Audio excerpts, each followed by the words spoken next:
Shalom untuk kita semua. Renungan kita pada hari ini tertulis di dalam Lukas 1 ayat 37. Lukas 1 ayat 37. Demikian firman Tuhan. Sebab bagi Allah tidak ada yang mustahil. Sebab bagi Allah tidak ada yang mustahil. Saudara yang terkasih dalam Yesus Kristus, pernyataan bagi Allah tidak ada yang mustahil merupakan bukti bahwa Allah yang punya kuasa dan otoritas atas segala apa yang terjadi di dunia ini bagi semua orang. Allah yang menciptakan segala sesuatunya menurut kehendak-Nya. Apa yang diceritakan dalam Lukas pasal 1, di mana Maria akan mengandung seorang raja, suatu hal yang mustahil bagi manusia seperti Maria. Di mana Maria akan mengandung seorang raja. Di saat itu pasti bukan kehamilan yang menjadi doa Maria, melainkan mengenai pertunangannya dengan Yusuf. Walaupun ia sudah bertunang dengan Yusuf, tapi pastinya yang mereka doakan adalah pernikahan dan kebahagiaan.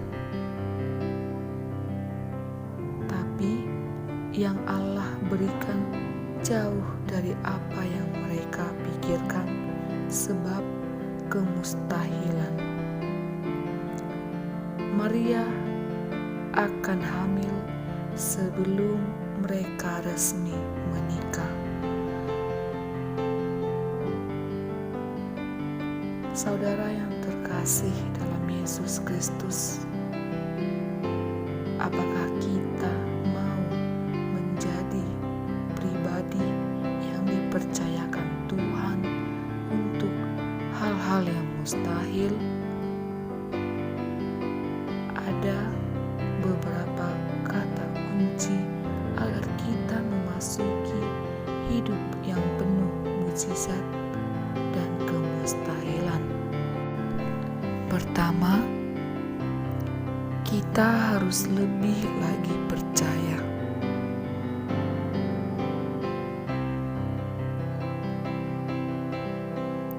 Saudara yang terkasih, mari kita ingat kembali akan mukjizat yang Tuhan buat dalam hidup kita.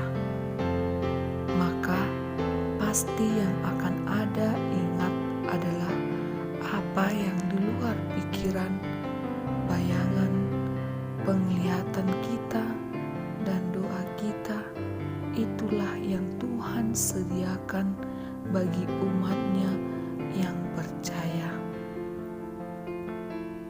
Dapat kita lihat 1 Korintus 2 ayat 9.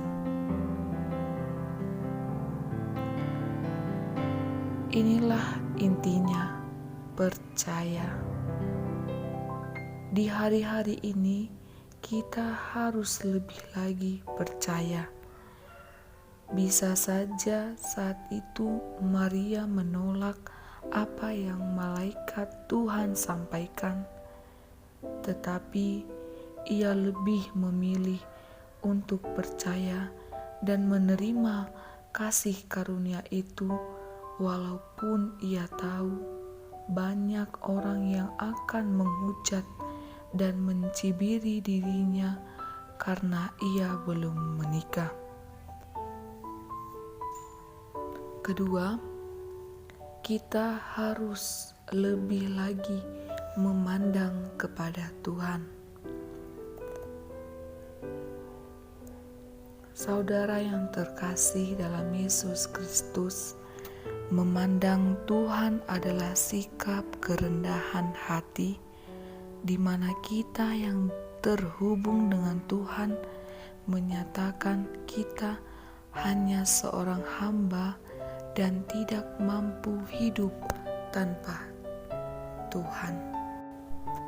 Ketiga, kita harus lebih lagi memperkatakan kebenaran. Selain percaya dan memandang Tuhan, sikap lain yang perlu kita miliki adalah sikap untuk terus memperkatakan firman Tuhan. Saudara yang terkasih dalam Yesus Kristus, hari ini apa yang menjadi tulang-tulang kering dalam hidup kita? Keuangan kita, pekerjaan, rumah tangga, atau apapun situasi yang kering dalam hidup kita. Tuhan inginkan kita setiap hari memperkatakan berkat atas hidup kita, agar ada nafas hidup, ada kekuatan, ada semangat yang baru untuk kekeringan kita. Saudara yang terkasih dalam Yesus Kristus, saat kebenaran diperkatakan, ada hal-hal mustahil yang akan Ia sediakan. Karena itu, jadikanlah hidup kita menjadi sarana Tuhan untuk mewujudkan kemustahil menjadi suatu kenyataan.